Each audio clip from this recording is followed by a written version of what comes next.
Welcome, Taurus, back again for another romance reading. It is I, Alexander. This is Galactic Tarot. We will be dropping a 5-card spread today to show you what's going on in your love life if you're already in an existing relationship, and what to expect if you're manifesting a relationship, if you're waiting for that new lover to step forward, or if they seem to be stepping forward right now. What are they doing? What are they thinking? Are they on the same page as you? Without further ado, I'm going to get shuffling here, but I just wanted to give a quick thank you to everybody. We're at 850 subscribers in just 2 weeks. Thank you just all from the bottom of my heart so much. Please continue to hit that subscribe button. When we get up to 1,000 subscribers, I'm going to be able to go live. I'm going to be able to give you new content and brand new content that's not on the internet right now. New types of readings. On Facebook for years, people have been sharing out the readings and getting free readings just for sharing out the readings. I love doing this. I love the message of the cards and the tarot and being able to see what's going to happen, see what's happening now, and just have a little physical validation in a spiritual world for some of you. Even though we're very physical beings, being able to have the ability to drop these cards to see what's going on, it's fascinating how on point they are sometimes. So please like, please subscribe. Please hit that notification bell, and let's get going. This is your June romance reading for Taurus. Don't knock too loud. I heard how loud that was. I had headphones on. I was checking.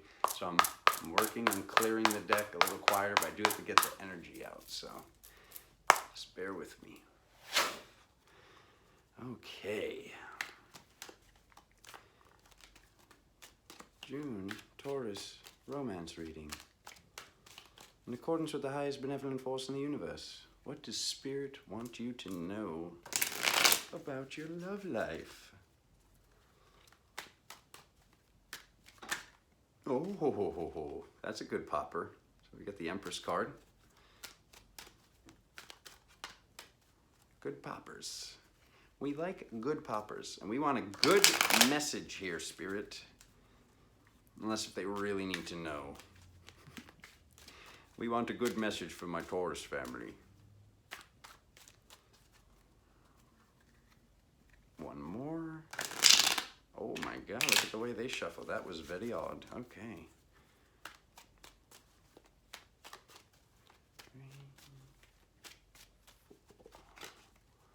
All right.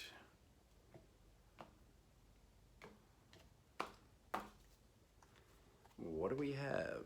What do we have for Johnny? 1, 2, 3, 4. I said something good. No, I'm just kidding. It's not that bad. It's not bad at all. It's not bad at all. Okay, what do we have here? Oh, it gets shiny from that side. It gets shiny with these studio lights we have here. The King of Cups, okay?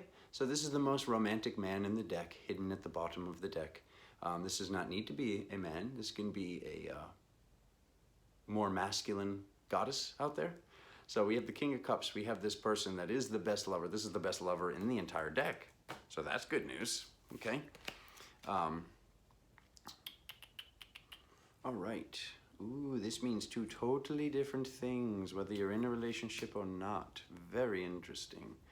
Okay, so texts, emails, calls, cup flowing over,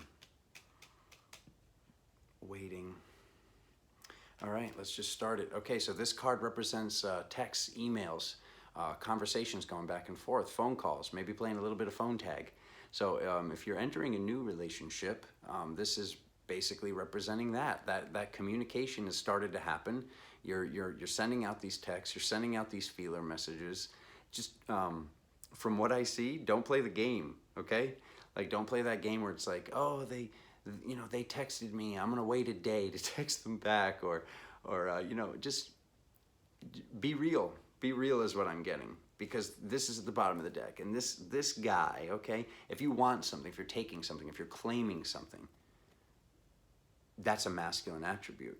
So act like the King of Cups would in this manner. The games that worked in the past might not be what you want. they just might not be what you want. And there's a lot of programs in love of how to do this and how to do that, and things we see on TV and hear, and have programmed us to act in certain ways that you might end up like not being able to get into the situation if you play that game. Plain and simple. Love is real, and here it is right here. The Ace of Cups. The cup shall floweth over. So all these things are coming in, these texts, these emails, whatever they are, whatever this is representing, phone calls. But this is showing a lot of contact coming in, and then going to the Ace of Cups where the cup flows over. So this can represent a release. This can represent a baby for some that are in a relationship, because not only are we having this card, which can represent a baby, the reading is ending off, just to flash ahead to the 5th card, it's ending off with the children at the house. So for somebody just entering a relationship, we have this Ace of Cups. The cup shall floweth over. So this is a success. This is the hand of God showing you that that's success, that you've made it, okay? You've made it. But then we get right over here, okay? We get to the 8 of Swords. So we get to the card that the mind is causing issues on the body. The mind is causing issues on this relationship, beginning or the existing relationship. The thoughts that you're thinking today are what's creating your tomorrow. Facts. That's how the law of attraction works. That's how the vortex works. So, what you're putting out into this vortex of creation is what you're going to be left with. So, like I said, not playing the game, because this combo looks very, very good. It's like if I just take this card out of the reading, everything looks fantastic. But this is saying not to be in fear. This is saying not to have thoughts that are not serving you any longer.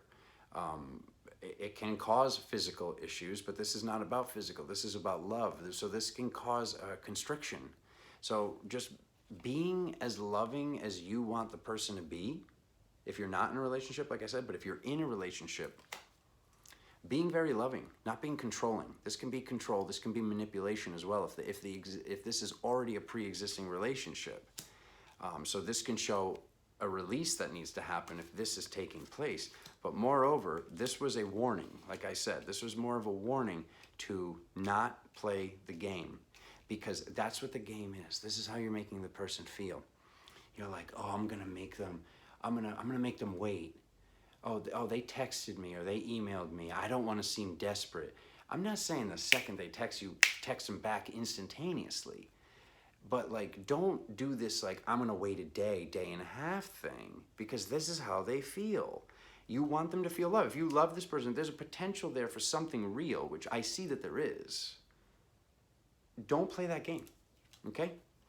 Because we get right here to the King of Pentacles. So we've got a very, very powerful man stepping forward, or very, like I said, a masculine goddess. Like this card's showing money or spiritual power, okay? And what are we dropping the reading in? Taurus. What do we have right here? This card represents Taurus. So this can also be some mastery on your level. This can be you claiming some mastery and saying what it is that you want.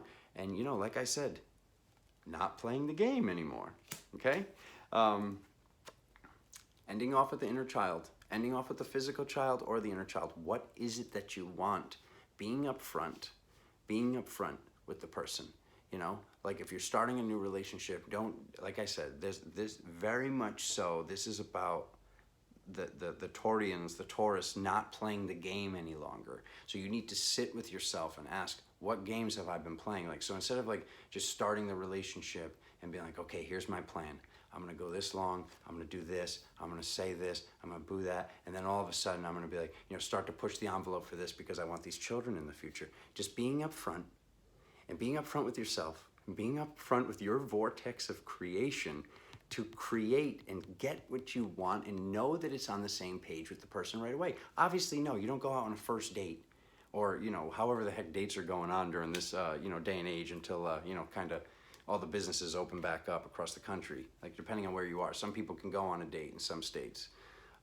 Some people, not so much. So when we see this card coming forward after the not playing the game, just, when it's time to have that conversation, have the conversations of, do you want to get married someday? Do you want to have kids someday? If that's what you want, being upfront. And that's what it started right off with, is having the communication by having real communication. So no more games, my family. No more games, my Taurus family. And I'm not saying you have been playing games. I'm saying that for the people that are in a relationship, there's some sort of release that needs to take place. There's some sort of conversation that needs to take place because something's been missing with the love, or something.